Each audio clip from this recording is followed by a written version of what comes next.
In order to understand why I admire the hijab, we must examine the reason why Allah gives this revelation to His beloved Prophet and tell the believing women to lower their gaze and to guard their modesty, and that they should not display their beauty and ornaments, except that it should ordinarily. It would seem that they should put a veil over their breasts and not show their beauty, and show their beauty to no one but their husbands. Surah 24. Surah 31. Apparently the reason is that women don't reveal her beauty to anyone but her husband. Modesty seems to be a key factor here in another surah. Another reason is given, and the Prophet tell your wives, your daughters and the women of the believers to take off their outer garments so that it is more acceptable to be known and not to be abused. To abuse.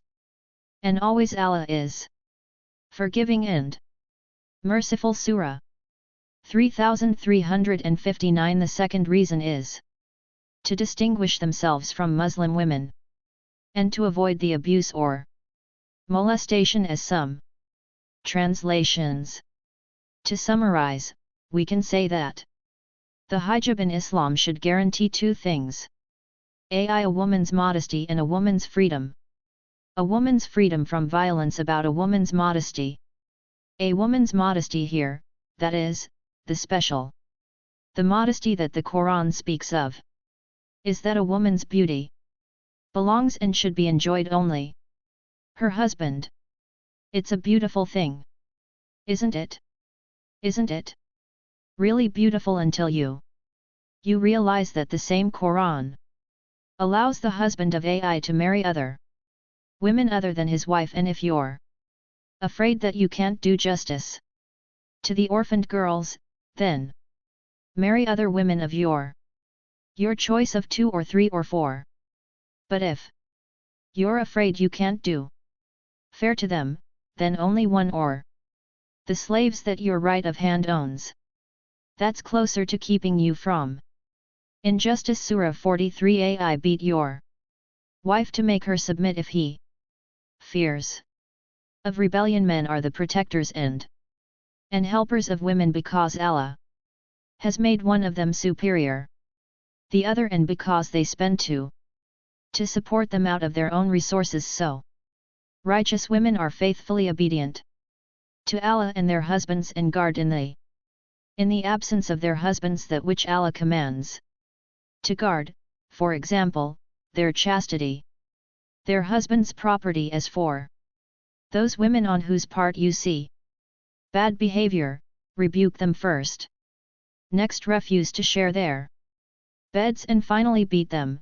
But if they return to obedience, do not seek against them as a means of annoyance. Indeed, Allah Most High is the greatest. Surah 434 minutes. And have sex with slave girls except his wives are also forbidden. Already married women, except those slave girls that your right hands possess.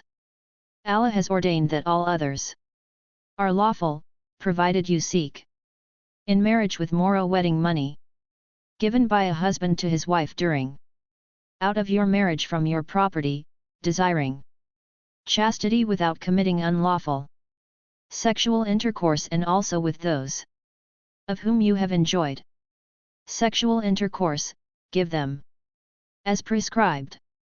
But if, after the prescription, you agree to give more, then there is no sin on you.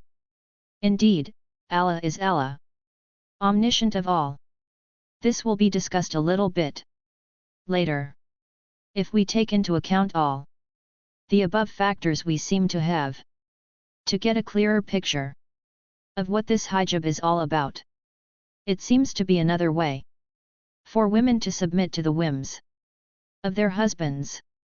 As it says in Surah 434 minutes, a righteous woman submits to Allah and to her husband, who has the right to marry and sleep with more than one woman, except this humble wife. One might ask, what is the point of this beauty belongs only to the husband if he can. Despite this exclusion of his wife's beauty, of his wife to sleep with other women, again. If he can marry 3 or 4 women, all these women will be forced to behave modestly for the sake of this very fortunate husband. Secondly, what's the point of this beauty if the husband has the right to ruin that beauty by forcing his wife to submit? There's a hadith in which a woman was beaten until her skin turned green, and the messenger of Allah was still passing judgment on her. The sentence, again Muhammad hadith, says a man should not be asked why he beat his wife. Sunan Ibn Majah. 1986. Again, what is the point of the hijab if the beauty it is meant to preserve can be beaten out of a wife that way? The hijab seems to be another form of control over women. We've seen the legendary Ali Dawa, the Muslim YouTuber with over million followers, filmed his wife in a video of her fully covered and with a board. The video is called My Wife Reacts to Khalid's Divorce. And are you as impressed as I am with the beauty of his wife's modesty? Or does it look like she's in a hostage situation? I just want you to know that if you fall into the latter category, you're an Islamophobe talking about the abuse of a woman's freedom from violence. Again, just a quick glance at Surah 3359 reproduced here for convenience. And the Prophet tell his wives, his daughters, and the women of the faithful to take off their outer garments. It's more acceptable to be known and not to be abused. And always Allah, forgiving and merciful. It would seem that to legitimize the abuse of women who wear the hijab in the various tafsir Islamic interpretations of Quranic verses too. This verse says that this command was given to Muslim women to distinguish slave women from free women. Again, perhaps it would be a little honorable to interpret this as an endorsement of violence against women who don't hide. But it does seem to recognizes a state of affairs in which women can be subjected to violence if they weren't hidden, and in that light this verse seems to protect them, and that's fine too. That's fine. But there's a bigger, serious question. Why is there no concept of self-control? Preaches to the men mentioned in this surah. Jesus explicitly stated that simply looking with lust for a woman is tantamount to adultery. On the contrary, there seems to be no concept of self-control in Islam. Has no concept of self-control. Quoting from the following hadith of the Holy Prophet Muhammad, Jabir reported that the Messenger of Allah saw a woman and came to his wife Zainab when she was skinning and had sexual intercourse with her. Then he went to his companions and told them the woman was coming and removes in the form of the devil. So when one of you sees a woman, he must come to his wife, because it will push away what he feels in his. Sahih Muslim Book 16 Hadith 10. This hadith doesn't tell us whether a woman hijab or not, but either way it's a problem if she was wearing hijab. It seems like the whole concept of hijab is meaningless, because a woman wearing the hijab is still capable of inciting lust in the Holy Prophet Muhammad himself. What chance does the average Muslim woman have if she didn't wear the hijab? Underscores the fundamental lack of self-control embedded in Islam as an ideology. Another example of the lack of self-control can be seen in the approval of the marriage of muta. There is an authority on this in the hadith, and Ti reported that Jabai Abdullah came to perform Umrah, and we came to him in the abode, and people asked him about various things, and then they mentioned about temporary marriage. Then he said, yes, we benefited from this temporary marriage during the life of Prophet Ai and during the time of Abu Bakr and Umar. Sahih Muslim Book 16. Hadith 18. According to the British Encyclopedia Muta in Islamic law, temporary marriage concluded for limited or fixed period and involving the payment of money to the partner. For a woman, this practice is authorized by the Quran. Surah 4, 24 minutes. All others are legal, provided you seek them out in marriage with the moral wedding money presented, given by the husband to his wife during the marriage out of your property, desiring chastity without committing unlawful sexual intercourse. Also with those with whom you have had sexual relations, give them their mahar, as prescribed.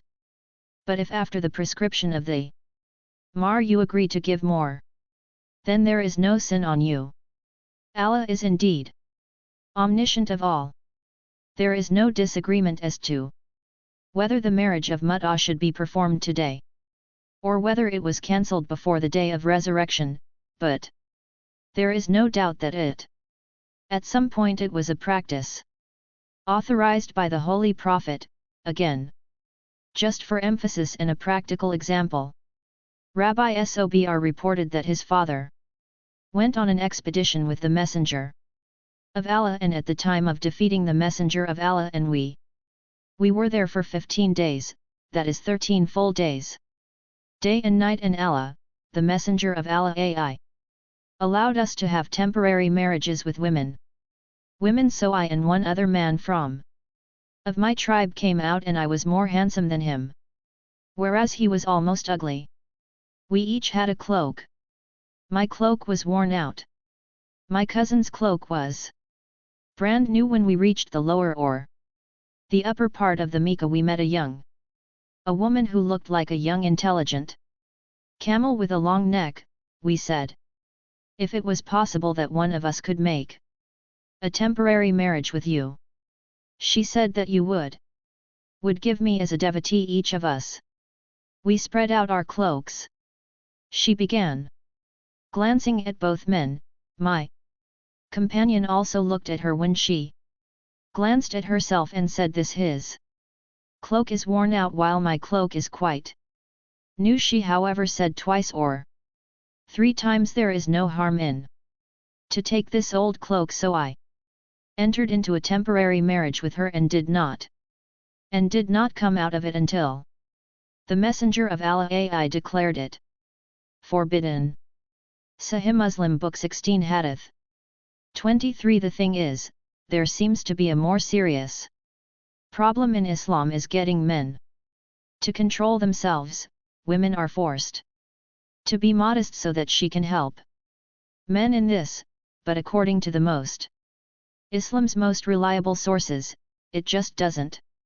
If it did, there would be no need for mutah marriage or allowing a man to have more than one wives and an unlimited number sex slaves, the problem of breastfeeding, adult breastfeeding. Finally, there's one more problem. The problem was posed to the Prophet Muhammad, the wisest man who ever lived, a man who, according to a fictionalized Bernard Shaw quote, could have solved the world's problems by sipping his morning tea, and that was the problem. The man was jealous whenever his wife was with another man. The wife told the story to his prophet. Answer to the ghost what Aisha said. Salah bint Suhail came to the prophet and said, O Messenger of Allah, I see signs of displeasure on Abu Huzayf's face when Salim comes to me. The prophet said, breastfeed him. She said, how can I breastfeed him when he's a grown man? The Messenger of Allah smiled and said, I know he's a grown man. So she did, and then came to the Prophet and said, I've never seen any sign of displeasure on Abu's face after that. Huzayf, and he was present at the Battle of Sahih Muslim Book 9 Hadith 99. There are hundreds if not thousands of hadith on the subject of breastfeeding. How many times to breastfeed an adult and the rules on when that adult forbidden to marry was a very serious question for the context, the logic of Muhammad's logic was that if a woman breastfed an adult male a certain number of times, the man was forbidden to marry her. In fact, this was not the saving ayat of the Quran. Had it not been for a foolish sheep or goat, may Allah curse him, we would have seen this in the Quran today. We would have seen it in the Quran verse about stoning. Stoning and breastfeeding of a grown man has been carried 10 times. And the paper was under my pillow. When the Messenger of Allah died we were concerned about his death and a sheep and ate it. Sunan Ibn Majah Book 9. Hadith 100 again. What's the point of a hijab? Covering a woman's face if she is allowed and even required to show her breasts to a complete stranger. To a complete stranger, are these breasts an integral part of beauty that should belong only to her husband? And that's why I'm fascinated by the hijab. It makes no sense at all. The modesty of the women it supposedly protects already. The desecration of the woman it supposedly protects. Faithful. Add to that the freedom and knock her down, then add the fact that she can fully expose her breasts. Stranger, then add the fact that this contributes to a lack of self-control.